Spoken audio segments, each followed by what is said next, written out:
I'm Varuska Art, and today we're making these polymer clay pendants and charms.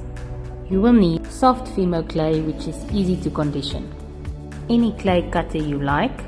I work on a tile to keep everything nice and clean. A plastic sheet, and this pasta roller, which is completely optional.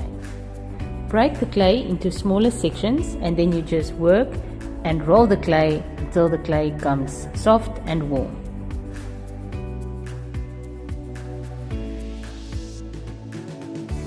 I am lucky enough to have a pasta roller, which I use to ensure my clay is an even thickness, but you are more than welcome to roll them out by hand. Then we will cut out all of our shapes. If you would like a domed effect, you can place a bit of plastic wrap over the clay. The result will be rounded edges.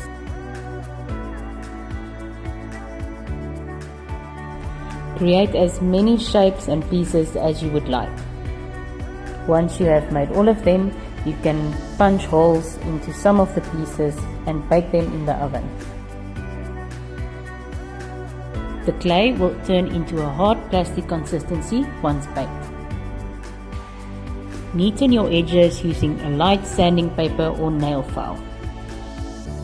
This FIMO liquid is a great way to permanently join findings to your pieces. Once applied, bake the pieces in the oven again. I am using this Handmade acrylic paint with just a bit of water and a fine brush to create all of my cute designs.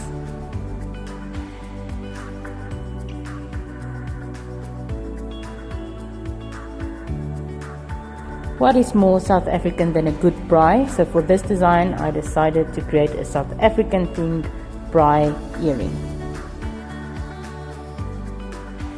Once you are happy with your designs, it's time to add a top coat like resin or varnish. There are various products available at PNA for you to choose from.